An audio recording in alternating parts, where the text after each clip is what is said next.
sake haɗuwa a wannan mako. Tare da ni akwai bakinmu kamar koyaushe, ni mai gabatarwa sunana Sumayya Abubakar Muhammad. Kuna sauraron mu ne daga Tudun Zinariya Jos wanda yake kan mita 99.3.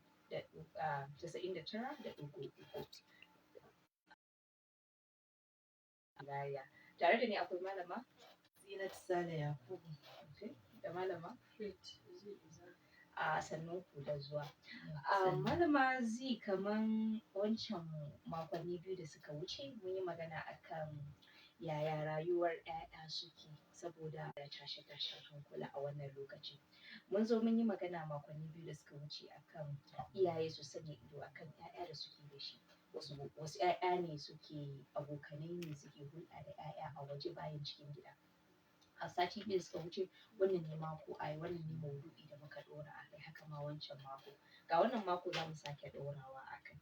Malama Zi, wancan karin kika ba da shawarar cewa da a ra'ayinki kina ganin idan iyaye mata suka sanya ido akan abokanan 'ya'ya tun daga makaranta za mu samu kyakkyawar al'umma. Me za ki ɗora akan wannan magana da kika fara? To alhamdulillahi, akan maganar da na faɗa wancan mako da muka yi zama akan iyaye su san wasu irin 'ya'ya ne suke mu'amala da 'ya'yansu, kamar abokanai ko ƙawaye, makaranta ne ko gida ne ko gurin aiki. Duba da yadda kin ga in a gida ne yaranka suke mu'amala da wasu yaran, za ka gane da yaran da suke mu'amala. Amma kamar makaranta, kin ga kai ba wai kana zuwa makarantan ba ne, su ne a makarantan, ko gurin aiki su ne a gurin, kai baka nan. Amma kana bibiya ka gane irin yaran da suke hulɗa da yaranka. Duba da irin rayuwar da ake ciki yanzu, kai kana iyawar tarbiyya, amma kuma yana da kyau ka sa ido ka gane da wasu yaranka suke mu'amala. Saboda yadda rayuwar yanzu ta kasance, rayuwar dole ta zama dole sai an duba an sa ido kuma ana bibiyan yadda al'amura suke tafiya domin a samu a gudu tare a tsira tare. Kin yi magana a nan. Malama Zi, kin ji abin da malama Zinatu ta ce, me za ki ɗora a kai? Abin da zan ɗora a kai, to yara ba za mu gaji da yara ba. Ba za mu gaji da musu magana ba, tun da mu muka haife su. Kuma kin ga yara idan sun yi kyau, society ne. Idan ba su yi kyau ba, yana affecting al'umma. To kuma mistake ɗin da ake samu, idan wasu iyaye sun ga wasu yaran suna wani abu, ba za su iya musu magana ba, sai dai su ce to after all ma yarana ba ɗana ba ne. Instead ma su ma yaran nasiha, sai kiga suna zagin yara. Kuma yara ba na mutum ɗaya ba ne. Kai ka haifi yara ba ka san ina za su je ba, kai ka dai fita nema ka bar su dai a hannun Allah. Ko ba gaskiya ba? To idan za mu taimaka ma wannan society, ba sai yaro nawa ba ne, ba sai yaro Christian ba ne, ko ba sai yaro Muslim ba. Duk inda ka ga yaro yana yin abin da ba shi da kyau, sai ka kwaɓe shi. Dan idan yaron nan kana ganin shi baka kwaɓe shi ba, gobe zai affecting naka ma yaran. So dole ne iyaye su ɗan ƙara duba idan an ga yara suna wani abu, ko wucewa kake, ko yaran neighbors ɗinka ne, kaga sai ka kira, instead ka je ka yi kamar gulma, ka faɗa ma maman yaron ki yayi kaza, gwara ka ma yaron faɗa kawai, sai ka shiru da bakinka. Amma idan ba za ka iya ba, ka ma yaron addu'a. Idan ba za ka iya ba, ka bakin ka shiru. Malama Faith, wannan maganar da ta yi sai wani abu ya shoke ina. Kin san a da in ana a yadda aka taso, yadda akwai wannan communality da yake tasiri a cikin al'umma shine yadda muke yin abubuwa a koyaushe kusan tare, wanda baka bambanta tsakanin ubanka da wanda ba naka ba. Kin san a lokacin ko da mutum zai sa ɗan shi a makaranta mai tsada, wani lokaci yake ɗan ɗauki yaron maƙwabta ɗaya a haɗa da su, ko kuma lokaci zai sa su a makaranta ko da bai kai inda ya sa nashi da tsada ba, amma ana wannan cuɗaɗɗeniyar tare. Amma yanzu sai wani abu ne ya faɗo min. Kai kana da hali kuma kana anguwa da mutane suna buƙata, sai ka tsame iya 'ya'yanka ka kai su makaranta. Su kuma 'ya'yan maƙwabta suna kallon naka har suna tsalle da ihu ba su je makaranta ba. so wannan abun da kan iya dasa kiyayya a zukatansu. Kai ka tsaya ka tsare iya naka sai sun je sun gama sun dawo, wa'annan ƴaƴan da baka kula da su ka gyara tarbiyyar su ba, su za su dawo su lalata naka tarbiyyar ƴaƴan. In ma ta fannin shaye-shaye, in ma ta fannin to dama akwai wannan kiyayyar tasowar, suna gani naka sun shiga mota sun tafi makaranta su kuma iyayensu ba su da hali, kuma ba a musu wani gudunmawa na taimako ba, an bar su har suka zo suka lalace. To ƙiyayyan nan da wannan ziraɗaɗi da suke ji a zuciyarsu, wani da gayya ma zai lalata naka. A nawa fahimtar anyway, that's my thought. Amma kuma bayan makarantunmu a iya saninmu suna ƙoƙari wajen ganin sun kiyaye tarbiyyar yara. Ko da abokanai ne, akwai wasu makarantu da zaki ga ko da ƴaƴan sun ga abokanai sun haɗu ba su jin magana ma ko wannan, sukan raba tsakanin ƴaƴan. Malama Zinatu me zaki ce akan haka? Ana yin haka sosai, amma yaran yanzu in kika natsu kika duba rayuwar yaran, kana iya iyawarka ne kawai ka yi abin da za ka iya ka bar wa Allah sauran. Yaran kamar ka haife su ne kusan in ce suna nema su fi ka wayo. In an raba su a makaranta, su suka san inda za su dinga haɗuwa. Tunda can in anti na nan ta raba su suna jin tsoro kar ta gansu kuma tare su tattake su, in an tashi fa ai ba ita za ta kai kowane yaro gida ba, kowa zai tafi ne. Wanda za a zo a ɗauke shi za a zo a ɗauke shi, wanda zai tafi da kanshi zai tafi da kanshi. Kin gani? To kusan al'amarin dai kawai sai dai addu'a ne, kuma ka ci gaba da yi iya iyawarka. Kuma abin da ya daɗa kawo mana damuwa yanzu rayuwar da ake ciki, wani bai yarda ki ma ɗansa hukunci ba. Ke kina ga wannan naki ne, kin isa da shi sai ki yi hukunci, kuma sai a zo abin sai ya lalace, sai a nuna ke baki isa da wannan guri ba. Kin gani? Amma ni har gobe ko uwar yaro da baban shi ransu zai ɓaci, in dai na ga ba daidai ba ina yin hukunci har gobe wannan abin. Ina tuna mu ma lokacin da muka taso, mu ba iyayenmu bane suka ba mu tarbiyya. Al'ummar anguwa su suka ba mu tarbiyya, saboda duk iyayenmu direbobi ne. Irin tuƙi na dama na wahala sai a yi wata 4-5 ma ba a zo gida ba. Kin gani? Lokacin waya ma babu, sai ka samu wanda zai zo ta garinku ne ma za ka ba da saƙo ka ce a kai ma gida. To kin ga mu kusan mu ce mu al'ummar anguwa tunda ana zaune family ɗaya duka su suke mana tarbiyya, kuma kana tsoron ma kai wani abu ma su gani. Tunda in an barka an ce har sai lokacin da iyayenka suka zo za a faɗi laifin da kai ko za a maka tarbiyya, wata nawa za su yi su zo gida. Kin ga kafin nan iya lalacewa ka kai iya inda za ka kai a lalace. To in har za mu ɗauke ido da so a kan ƴaƴa, mu bari wani in ya ga ba daidai ba ya yi hukunci, wallahi al'ummar mu za ta dawo yanda ake so. Kuma abin mamaki malama Zinatu da Fit shine, wasu ƴaƴan iyaye fa sukan san cewa yara suna aikata mugayen abubuwa. A tare hanya ne, idan rikici ya tashi su ne kan gaba wajen wanne ya shigo anguwa har a kashe. An mayar da kisa a bakin ba komai, ba a jin nauyi da girman laifin kamar yadda ake ji a kwanakin ba. Duk da muna nasabta wannan, danganta wannan matsala da cewa don lokacin an zo an yi wani rayuwa ne na rikice-rikice da tashe-tashen hankula. To yanzu kuma da muke kwankwaɗar roman zaman lafiya, sai abun har yanzu bai dawo yadda yake ba. Sai zukatan yara suka bushe, yazo kuma ya kuma samu wani nasaba da iyaye yanzu an yi sauƙi wajen tarbiyya. Akwai kuma masu tarbiyyar da za mu sha mamaki da aka ga kyawun tarbiyyar yara. Sai dai akan yi wannan ne saboda majority yanzu ana ƙoƙarin sake tarbiyya.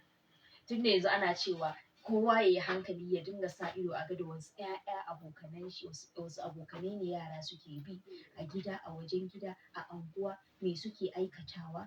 Iyaye ya kamata su bi wannan. Amma malama Fit, yawanci a nan sai kiga ana tura irin wa'annan ɗawainiya masu nauyi ga iyaye mata zalla. Su iyaye mazan ba su da wani rawar takawa ne a wannan ɓangaren?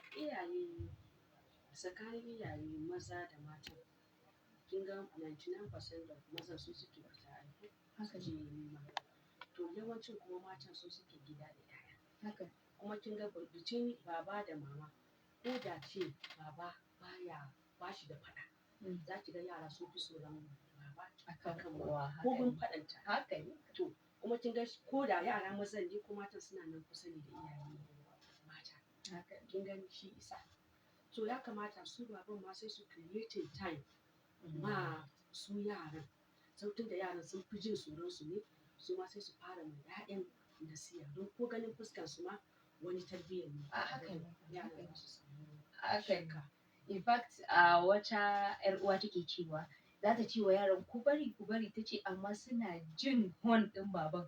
In fact in guri na da datti nan da aje da gudu kan ya shigo gidan a tattara a yi komai. Ta ce ita ba za ta ga daɗe tana faɗan tana ɗaga murya har da ce za ta yi bugu. Amma ina ta ce amma da zarar sun ji hon ɗin motan baban kafin ki ce me in ma guri da datti za a je a kikkinsa gurin kafin ma ya shigo. Sai nake cewa wato dole tasirin uba yana da matuƙar mahimmanci ga rayuwar ƴaƴa da ya kamata iyaye duk da ana nema. Malam Fit na yarda kashi 90 na rayuwar ƴaƴa suna yi da iyaye mata ne. Amma kuma abin da ake ce ma deliberate effort wanda kai ka san cewa ya kamata ka zauna da ƴaƴan nan kai hira ma kawai. A tasowar mu gaskiya ko dan gidan da na fito ne babana shine best friend ina a lokacin da muka tashi. So ko da daddare in ma ana hira zai ce ku zo shi kiran mu yake da dole.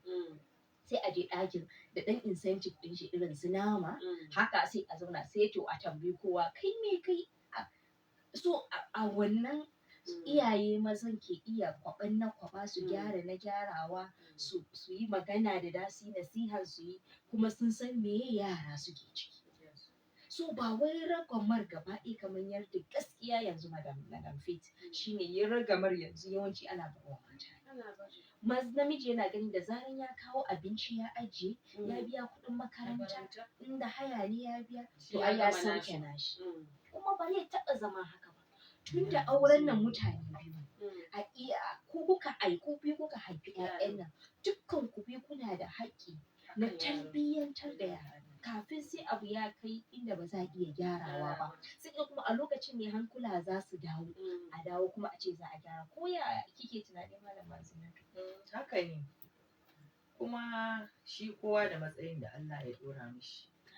Ke uwa akwai matsayin da nauyin da Allah ya ɗora miki akan yara. Shi ma kuma uba akwai nauyin da Allah ya ɗora mishi akan yaran shi. In fact har ke uwar fa ba 'ya'yan ba duk kuna ƙarƙashin shi uban ne. To amma yanzu gaskiya abin ba haka bane. An sake wa matan wani wahala ne. Ko ba gaskiya ba. Duba da mu matan yanda mu gaskiya especially ba ma son laifin yara. Yaro in yi abu wai ba za ki gaya ma baban shi ki ce gashi abin da ya ba don kar a mai hukunci. Shi kuma uba bai sani ba. Shi kuma ya ga yana iya ƙoƙarin da zai yi. Sai aka tsinci yaro kuma ya kai inda ke baki taɓa zuwa ba. Yaro ya lalace. Wani abin shi yake sa mazan sai su fushi sai su sake miki wannan aikin. Saboda tun farko. Yawwa tun farko shi baya zama da ku. Ya tafi nema ke kike gida. Ko ba gaskiya ba. In yaro yayi abu kika yi faɗa abin ya nemi ya fi ƙarfinki to ga yawo uba. Ai namiji ne. To ba za ki faɗa ba kar a mai hukunci kar a sa shi a gaba zai zo ya ji mai ciwo zai zo ya mai menene. Wani abun ma in kin faɗa ba za a yi dukan ba sai dai a yi faɗa a yi nasiha. Wani abun kuma in ya san zai yi ki gaya wa baban ba zai yi ba. Ba ma haka ba. To ba za ki faɗa ba. Yau ko za a hukunta shi na rana ɗaya bai fi miki alheri ba daga bai lalace. To kin gani abin da za ki duba abin da za ki duba yanzu duk da yanzu ana cewa bugun ba shi ke gyara ba. Amma dai in zai yi wani tasiri ana wafa fahimta shine ya fi a cikin kuka yau da gobe ko kuma nan da shekara 5 ko 10. So ai na gaya miki abin da yasa yanzu aka shiga cikin wahalar ki. Ke ba kya so ɗanki ya kuka ke kuma zai sa kiki kuka. Ba ma haka ba Malama Fit bari a yi Malama Zinatu bari in ɗan yi tsokaci akan wannan. Wannan fina-finai da muke kallo especially na daban nan da dabanci. Ba kya tunani yana da nasaba da lalacewa matasan mu mata. Ai waɗannan fina-finai mu dai basu haifar mana komai ba sai tsiya. Kuma abun bakin cikin ba za ki ga da iyayen matan da ƴaƴan ake zama kuma ake kallo. Ana canja mana tasha, sa mana waccan tashan, sa mana komai dai gashi nan dai. Kuma ba in suna makarantar ba iyayen ba za su iya cewa a ɗauko littattafan karanta ba. A bibiyi me aka muku a makaranta. Ga bibiya nan a jikin bango. A kunna TV a yi kallo shi ne bibiyan. Haka ne kan gaskiya. Ki duba yanzu ki gani ko yaro ne ya je ɗauko wani rigima aka kama shi. Kafin ki ga uban shi a station sai kin ga uwar ta fita a hayyacinta. Ta shiga cikin wahala ɗanta an kama shi yana wani guri a ce. Shi uban fa ba abin da ya dame shi dan bai aike shi. Bai aike shi ba ke din ma ke kuma baki aike shi ba amma kina da hannu wajen lalacewar tarbiyyarsa. Malama Zinatu duk da tana da cewa kina da hannu. I think ya kamata a ce muna da hannu. Saboda abu ɗaya ne har yau ba mu fahimta ba. Wato ɗa kyauta ne Allah ke ba mu wanda ya so. Wasu sai Allah ya ba su zallan maza, wasu zallan mata, wasu kuma ya haɗa musu, wani ma bai ba su. So in as much as Allah ya baka wannan ni'imar, to dukkan ku da ƴan uwa da abokanan arziki da iyaye gaba ɗaya za ku haɗu ne wajen tarbiyyar yaro saboda ba ku san gobe ina ne yaron nan ma zai kai ko yarinyar nan za ta kai ba. Na yarda da analysis ɗin na cewa tun farko iyaye suna ɓoyewa iyaye mata suna ɓoyewa iyaye maza laifukan ƴaƴa tun suna ƙanana. To idan an ɓoye suka yi yawa dole idan yayi yawa kuma zai fi ƙarfinta har ya ɗauko damuwa. Wa'annan irin ƴaƴa su ne suke haddasa mana tashe-tashen hankula wasu lokutan.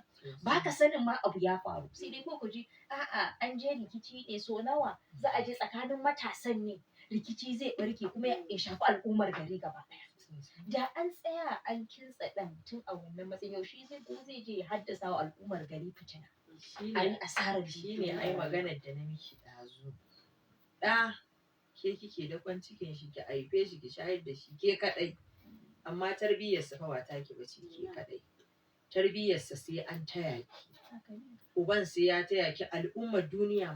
Zai zauna ya bar kasuwa ne zauna ya dinga. Tsakanin da Allah tarbiyya yanzu ta yi karanci kuma abin da yake jawo mana haka son ƴaƴa. Yanzu kana nan kana gida wallahi da aka taɓa ma yaro za ka ga jan wuya. Kuma musamman irin gurbi har muwalita. Wallahi tarbiyyar yake fandana. Ake tarari abubuwa da suke wata. Akasari sai na yi a gurbi. Idan kuke sabko tarari irin gurbi kusan ingo ake takwas gurbi. To kuma ta yi wa ɗinka gurbi irin gurbi irin hanci asali irin hanci sai ne. Kuma Allah yi mota matsayin ne kowa in jaro ya ana kuka da tarbiyya. Kadin in jaro addu'a an da kowa aka ci moda. Allah shiryo in kago dubu Amin ya kai. Allah shirya nono wanda irin da ga ɗasa ko Allah kadi wallahi. Amin Allah Ubangiji ya sa iyayen sun saurara kuma ya taɓa waje da yake sosa zuciya. Especially yana magana akan al'ummar Fulani. Ga wani kira idan na ɗauka za mu yi shaida. Assalamu alaikum. Alaikum assalam wa rahmatullah. Wa ke kira kuma daga ina ake kira? Sunana Muktar ya wani da Gariko. Okay, kana da minti ɗaya ma da Muktar. Maganar tarbiyyar nan da ake yi. Lallai tarbiyya ta zama wata abu don mutane za su kula ba yin aure ko haihuwa shine burgewa ba ne. Gaskiya. Haihuwa da tarbiyya ita ce burgewa.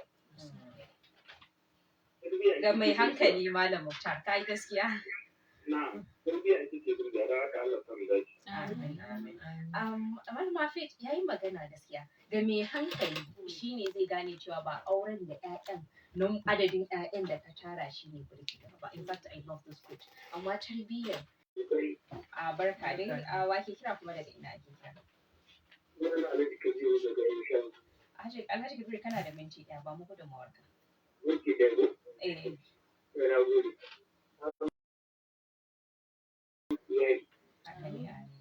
Ina nufin yaya. Domin daga wani bayanai da na ji abokiyar hirarci kuna yi ba. Har tana magana cewa irin kalle-kalle ɗin da amma an ji ka duba abin ba kusan ruwan dare ya zama ba.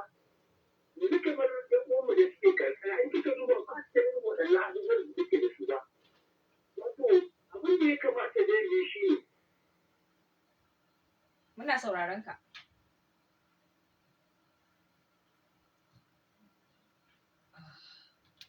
gashi mun rasa shi kuma hala zai bamu wani tsokaci mai matuƙar muhimmanci. Malama Zinatu bari mu ɗauki waya ɗaya ko biyu a kan juriya. Assalamu alaikum. Wa alaikum salam. Wa ke kira kuma daga ina ake kira? Barkanku da safiya. Barkan mu. Ana injiniya da gyara da cikin garin Makana karamar hukumar Fulbe. Daga Turo. Mun gode kana da sakon 30. Wani gudunmawa za ka ba? Na abin da muke baya lokacin da muka taso muna ƙanana. Haka ne. Lokacin da muka taso muna ƙanana lokacin tarbiyya a wannan lokacin gaskiya kowane yaro sai ya ɗara shi to kamar uba ne ba. Ko ba haka ba? Haka ne. Kuma mu mutumin da ya ɗaga hannu a anguwa in yara suna rage hankali har sai ya yi tsawa wallahi sun bara mu. Masha Allah. Sai na da tarbiyyar da wallahi ba dama babba ya kira ka zai aike ka ka zo mu da kai. Ko ba dama ka zauna kusa da shi yana sama kana sama. Ko ba haka bane? Haka ne. Abubuwan da ya kusance yanzu tsare an cika so son kuma ba so ne na Najeriya. Sabida ne yanzu tsare wani ya gyara maka ka zo kana duniya da shi ko kana fushi da shi. Ya ga wannan ba alheri ba ne. Haka ne. Minti 30 sakon 30 ɗinka ya shiga. Sai dai baka tsaya ka gida lokacin ne iya bayan da zan gani Allah ya kiyaye mu. ‘Ya'yan bai ke bayan ba mu sai mu. Amin. Mun gode. Malama Fito in baki wannan dama. A minti ɗaya wani shawara zaki ba iyaye a gurguje especially iyaye mata. To iyaye In mata. fact a second 30. Iyaye mata abin da zan ƙara gaya muku to da mu ci gaba ma 'ya'yanmu addu'a da nasiha kar mu gaji har ran da za mu samu sauki. Malama Zinatu second 30 ke ma. Wani shawara zaki bayar a gurguje? Ni shawarar da zan ba wa 'yan uwana mata da kuma duka iyaye maza da matan mu yi haƙuri mu iya iyawar mu bari kuma a taya mu tarbiyyar saboda al'ummar tamu ta kai inda ake so a zama wanda za a yi dinga yin alfahari da su. Da kika yi wannan maganar alfahari kisan yawancin hadisin da muka haddace shine manzo Allah ya ce ku hayayyafa kuma yi alfahari da ku amma mukan manci cewa ba zai yi alfahari da lalatattun al'umma ba zai yi alfahari da al'umma da suke kidnapping suke sata suke miyagun abubuwa ba kuma iyaye ya kamata mu dinga tunawa tunda manzo Allah sallallahu alaihi wasallam da kanshi yace kullukum ra'un wa kullukum mas'ulun an ra'iyati dukkanin ku makiyaya ne kuma dukkan kudin ku za a tambaye ku akan kiwon da aka baku ba a ce mata zalla ba dukkan so da tare kuka haɗu kuka gina wannan tarbiyya idan har muna so mu haifi ƴaƴa da manzo Allah sai alfahari da su sai mun dage wajen tarbiyyantar da su sai mun dage mun ba da gudunmawa wajen rayar da wannan al'umma nagartacciya mai tsafta ni da na gabatar su mai Abubakar Muhammad nake ce mu sake haɗuwa a mako mai zuwa domin ci gaba da jin wannan shawarwari. Wannan shiri da kuke sauraro Peace Legacy tare da Peace Direct su ne suka ɗauki nauyin kawo muku. Mun gode sosai. Allah saka da alheri.